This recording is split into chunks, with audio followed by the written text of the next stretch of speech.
Hey guys, welcome back to my YouTube channel, Take Two Fishing. My name's William, and of course, I'm still your host.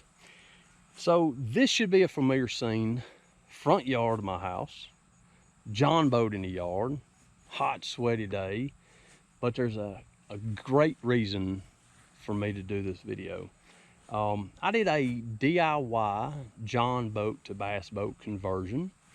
And I asked you guys to leave me comments in the comment section. Also included my email down below.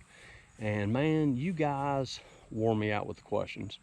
Not only in the comment section, but man, I had a ton of emails and I answered every one of those emails. I had sent out over 400 pictures to individuals that asked for me to give them a little bit more assistance. So the point of this video is to go into just a little bit more finer detail on what I've done for my John boat to bass boat conversion. Before I get started though, I want to give a couple shout outs. First shout out to Catfish Pro Catfish Baits. Man, if you guys have not checked them out, please do so. They have a great selection of catfish baits, 4 of them as a matter of fact. We're going to be doing another catfish challenge here pretty quick. I'm gonna be doing it with my buddy Steve. Shocker, because he just found out. And the next thing I'd like to mention is bait plastics. So for the guy that's sitting there at the house and he's got a bunch of plastic molds or CNC aluminum molds and he's making baits, you're gonna need a supplier. And the supplier that I would highly recommend to you would be Bait Plastics. Now Butch over there is a super guy. They have a great variety of Plastisol products ranging from super soft to down tough hard epoxy products, or Plastisol products. And then paint pigments. Man, they have coloring pigments that you cannot imagine. Every color under the rainbow that you could simply wish or desire that you had, they've got it. Glitters, highlighters, pearls, safety products. You got questions, they've got answers. So check those guys out as well. Butch, man, super guy. Appreciate your time, your help. He's been definitely a super guy for me. So man, I want to get this video going. Do me a favor, go ahead and hit the like button because it's going to be another one of those good videos. Leave a comment in the comment section. Subscribe to my channel because without you, I'm not me. I'm not Take Two Fishing. So you guys have helped me along the way climb that YouTube channel ladder. So I appreciate it, guys. But man, on to the video. I'm looking forward to doing this. Let me get my little chest camera on. We'll get things started. If you're ready, I'm ready. Let's do this.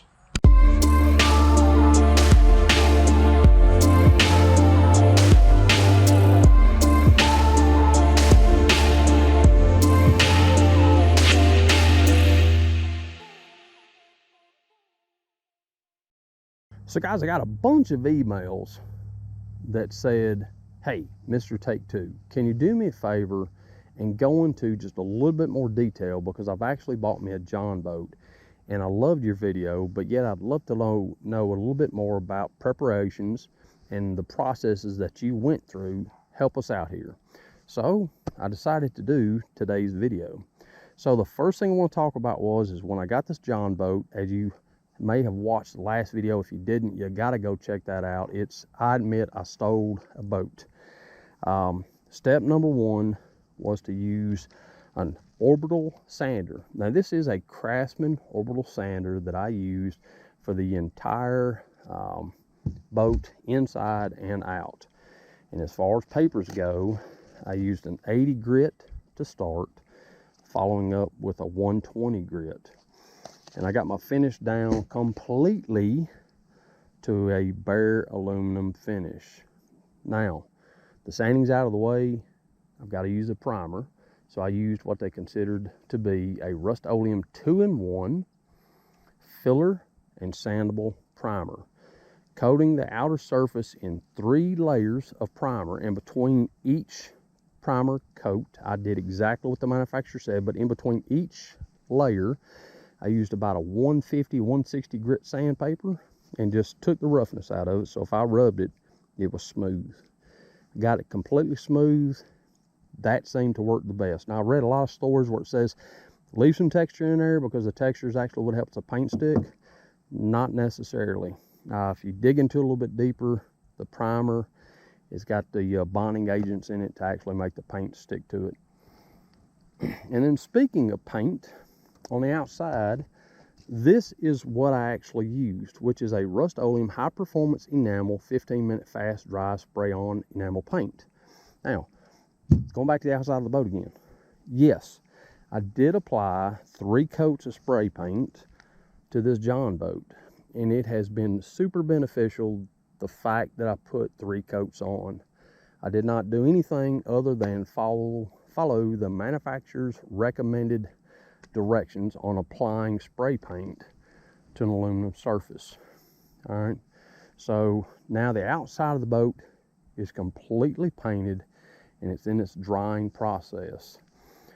The next step is to move to the inside of the boat, and I did the same exact thing again. I used my Craftsman orbital sander. I used a 120, and I also used an 80 grit sandpaper, and I began to sand the inside of the boat down. All right, once the inside of the boat was sanded to my likings, then I applied my gray primer, and there again, I did wind up sanding it down between coats, same scenario. And then I applied Krylon Pro Professional all surface enamel flat paint on the inside. That was just a preference thing. So that takes care of the boat surface being painted 100%. Now we're going to move on to the decking. All right, so I'm going to remove this camera here so I can get inside of this compartment and give you a little bit more detail on all the compartments, matter of fact. So give me one sec.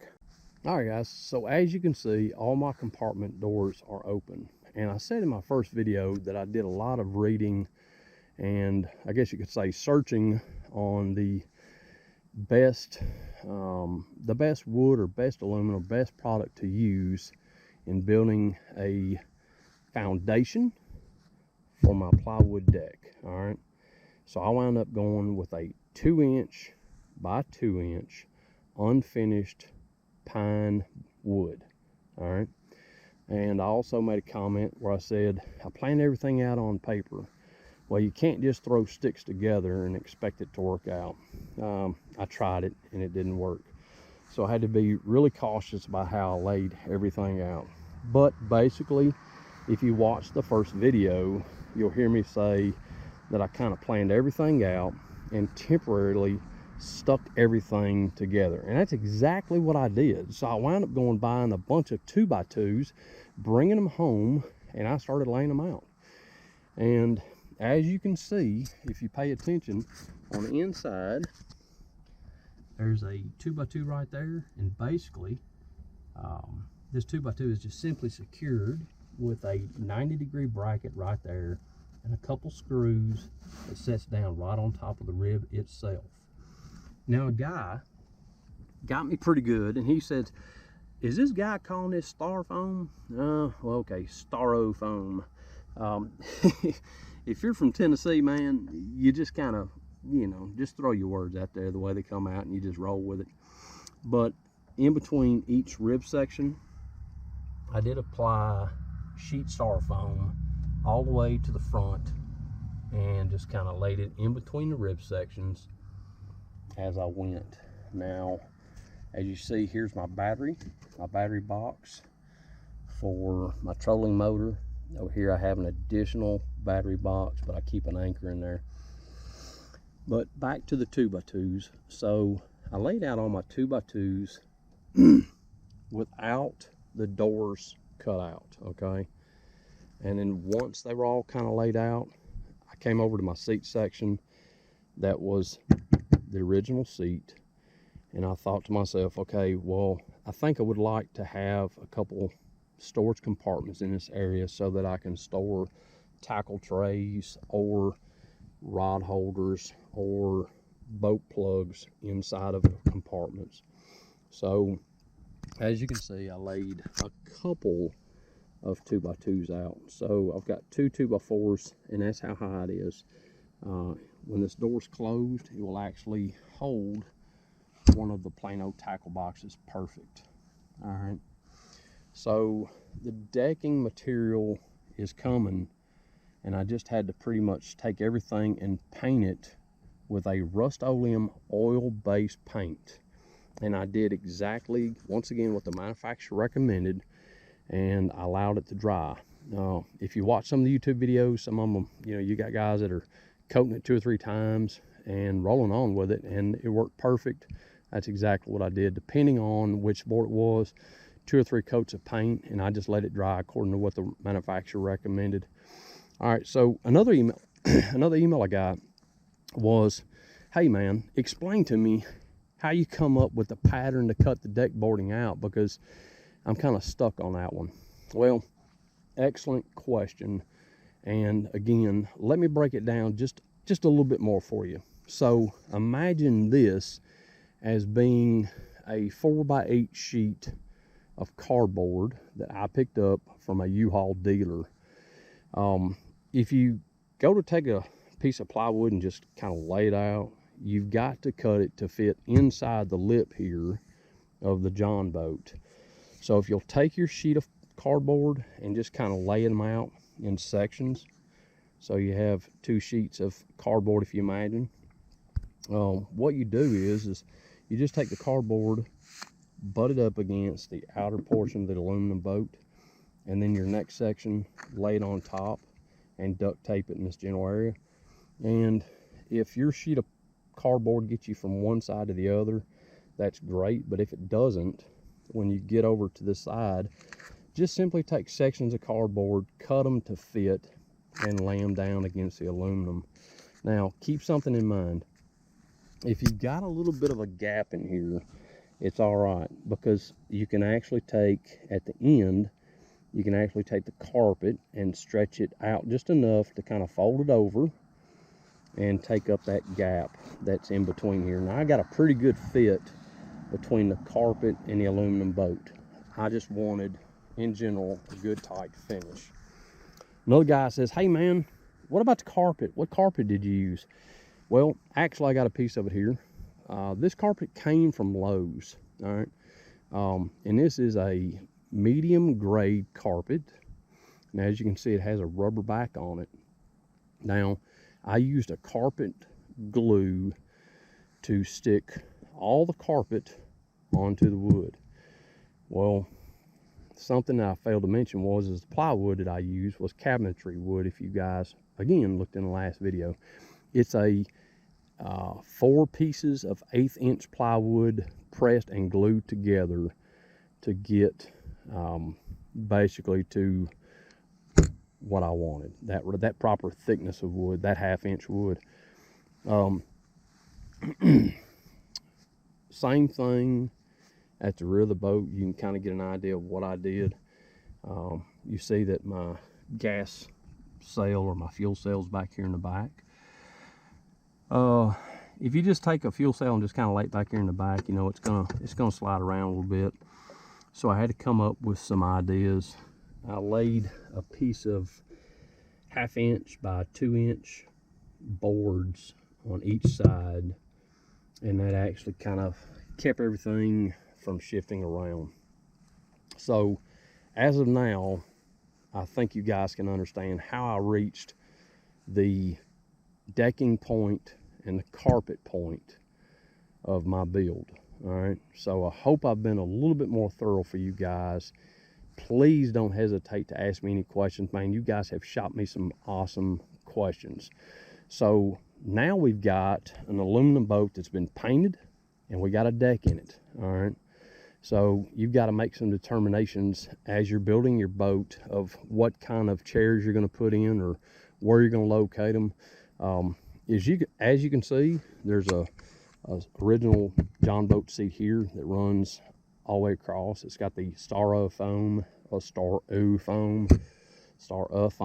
in it. I simply built it up with 2x2s right in the middle. Again, 2 high on this end here. And I'll show you something here in just a second that worked great for me. So anyway, I built up with 2x2s in this area, a perfect square for this to be mounted to.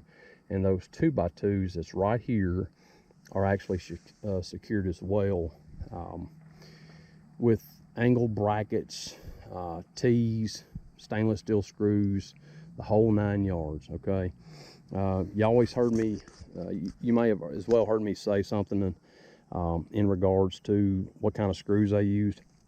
And I did use a stainless steel screw. I didn't show it very well the last time, but this is actually considered to be a flush mount washer. Okay, and these are actually the stainless steel screws that I used to secure the deck to the 2x2s. And I mentioned that I pre-drilled my holes, a little pilot hole, and then I just simply took the screw and placed silicone on the screw before driving it in. But the flush mount washer actually is going to give it a little bit better of an appearance on the finished product. So there you see what the flush mount washer and Phillips head stainless steel screw looks like. So yeah, there you go. The decking is completely finished. One of the other questions, well, the guys told me, said, man, you made a mistake on the trolling motor. I don't think that's a power edge. It's like, no, you're right. Good catch. I appreciate you calling me out on that. It's actually a power drive. All right. So let me talk about the power drive, if you don't mind. And preparations for that was, if you see a lot of John boat builds that's out there, these guys have got pans cut out for foot controls. They've got boards, raw boards sitting underneath the actual trolling motor itself. I just took a piece of that 1/2-inch cabinetry wood that we were talking about and laid it up on the top and underneath the edge. I just took a pencil and just scribed a line in it all the way around and then cut it out with a circular saw. I put my my oil-based paint on it, stapled my carpet on it, set it in place. Up underneath, I wound up using 2x6 here. As you can see, the 2x6 is actually carpeted and secured down pretty well. Now here's something that I want to tell you guys.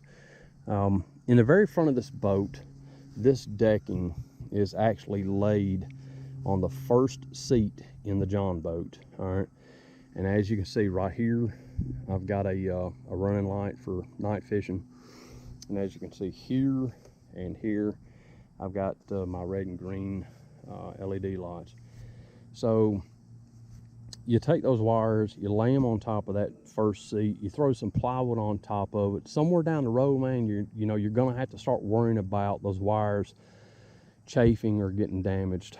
So I took some door insulation, very, very thick door insulation, and I laid it down to where if my wires come back here, which they do, they come back this way and then they kind of tail in, I just took the foam and followed that foam down the wires on both sides so that wire actually laid between two pieces of foam. And I'm sorry about the traffic, guys. That kept me from damaging any of the wires that were associated to the lights out front. Now let's get back to the power drive, the Minn Kota power drive. He called me out on it. Had another guy called me out on the sniffles and stuff, and I don't think I've done any sniffing yet. If I have, it's habit. So appreciate you guys bearing with me here. So on the power drive, I wound up going with the power drive because if you looked at some of the other, like the Edge, it's got that real bulky cable and it's got that real bulky foot controller that kind of wobbles back and forth to get it to turn left and right. The Minn Kota power drive is pretty nice. It's actually got an 18-foot cable on it, and this is actually where it sets a majority of the time. This seat right here, this butt seat, it came from Cabela's. It's perfect for where its location is, and the controller works very well with the trolling motor. So we've covered a lot of stuff right now. And as far as the wiring for my trolling motor, I could have simply drilled a hole through the top board there and then kind of stank my wires down through some holes. I decided not to go that route. I just kind of took my wires, curved them back underneath, and I wound up going through right here. All right, that was just something that I chose to do. Now I could have taken those wires back under here and gone straight through, but I'm okay with the way this is. This is protected with a fuse block and installed with a Bosch relay system. So I actually got it set up that way. The battery so far, I've gotten probably about 4 hours, maybe 5 hours, and still had tons of battery left. So yeah, there you go. Now let's talk about my depth finder. So as far as the depth finder goes, that's actually a Garmin Striker 7CV. And on the tail end of the boat is actually where my transducer is, right here. Now originally the transducer was on the trolling motor itself, and that did not work out. And the reason why is because with this trolling motor here, it will do unlimited 360s, and of course the cable kind of wraps itself up around the shaft of the trolling motor. But having my transducer on the bottom of this actually just didn't work out. So I wound up going and placing the transducer on the rear end of the boat.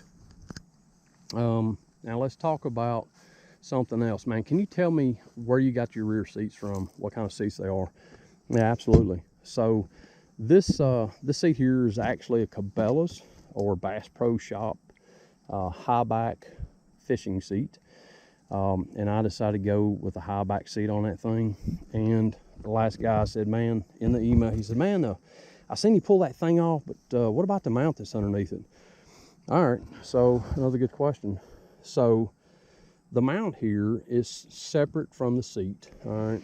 And it's got, if you will, a male and female part. I don't know what you want to call them. The screws are not just drilled into the plywood. The screws are actually drilled into the plywood, and behind this faceboard here is actually 2x2s.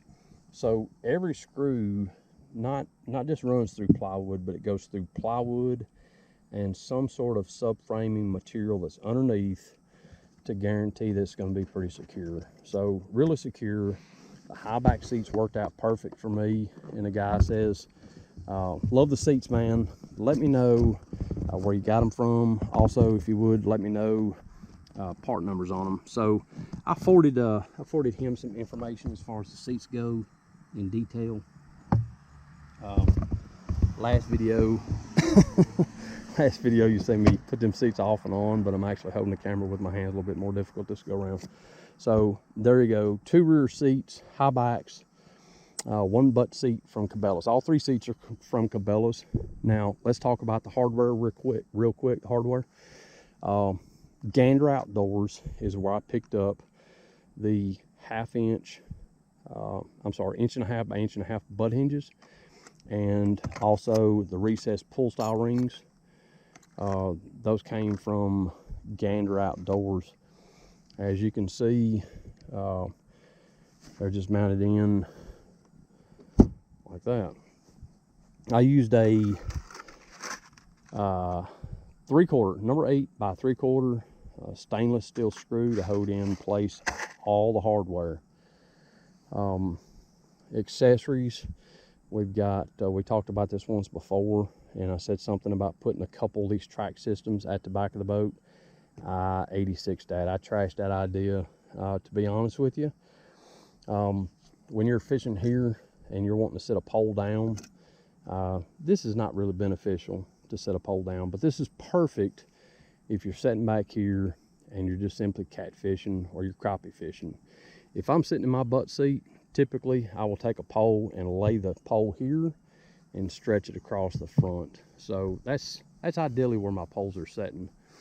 The 4 rod holder has worked out perfect. Now, I got another email that says, hey man, explain to me a little bit on the front panel that you were talking about. You said you didn't secure the front panel, so I did not secure the front panel. Again, sorry about the traffic.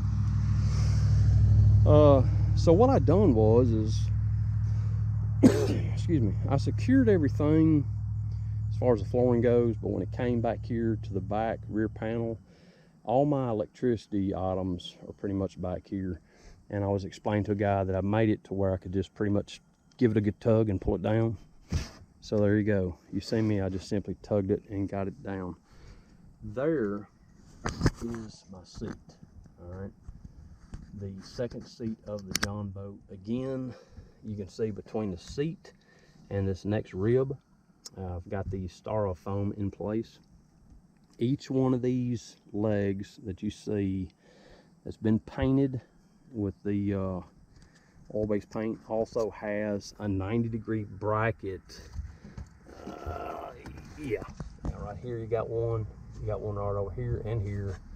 Actually, here's not. Yes, it is. I'm sorry. There's one right there, and there's one right here as well.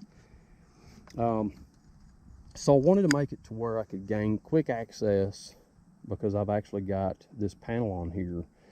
In the event that something went wrong, I've actually got fuses and everything back in this hole. So I decided to kind of just leave that the way it was, simply securing it like this. Get back over here on the other side, make sure I get that thing in. There we go. So that's the route that I took on that board.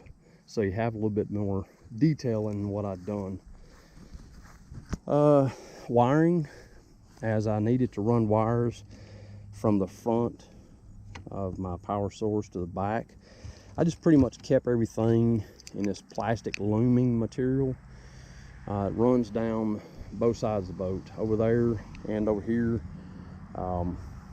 Just a little bit cleaner of an install, and that's what the whole kit and caboodle was about. Also, something that came up in an email was did you drill holes to secure your motor at the rear of the boat? No, it didn't, and it was recommended. All right, but at the same time, this motor will be removed come winter time. I didn't see any reasons to drill a hole through the rear transom, the rear plate there, and then bolt it in place and everything. So I just wound up tightening everything down and simply just padlocked the motor, so I don't have to worry about the motor being lifted off the back of the boat and carried away. When I'm on the water, a couple other accessories I added when I'm on the water. I wound up picking up this camera pole, Railblazer camera pole for my GoPro. As you can see, the only thing that I do not like about the Railblazer pole is, check this out. So this is actually in a locked position. All right, this is locked, but if you was to grab this right here just like this and just kind of squeeze it just for any reasons, now check this out. So I'm just going to move my hand. I actually unlocked it when I grabbed a hold of it. So you actually have to be really careful, because it has not yet happened to me. I have not lost one yet, because I always make sure that they're locked before I get on the road. Man, I cannot think of anything that I may have missed this go around. You guys are awesome, man. I just basically wanted to give you a little bit more details about what I done with my 2004 Alumacraft John boat. Man, keep the questions rolling in. Man, you guys have got some good ones, man. Some of you guys have actually stumped me on some of the emails. I'm like, why didn't I think of that? Had a guy that emailed me that said, man, I watched your video, got some ideas. I think that there are some things I would have done slightly different. I was like, man, I thought I was being perfect about this build. But you know what? I just want to help someone out in their build. And I think that by me doing this video, we'll do exactly just that. Because there's some young guys that's out there that are stoked because they have actually picked up their John boat and they have just simply left comments. Man, I got me a John boat. I can't wait to do mine. Matter of fact, wish I could just pay you and you do it. Man, I'll be 100% honest with you. That is awesome. That's awesome that you would think of me to do a John boat for you, because I can tell you that I took my time and just I've done everything the right way. I have yet to produce a video of me fishing in this John boat, but guys, it's coming. It's on the way. I'm actually going to fish in this John boat. I was waiting for the weather to cool down just a little bit more. But man, it has really been a blast just simply building this thing. Like I said, I just want to do another video. Do me a favor, hit the like button, keep the questions rolling in, because my first John boat video is actually my best video to date on YouTube. Surprisingly, there are a lot of you guys out there that are into John boats, and I didn't realize that. So appreciate you guys tuning in, man, and we'll see you around next time. Be safe.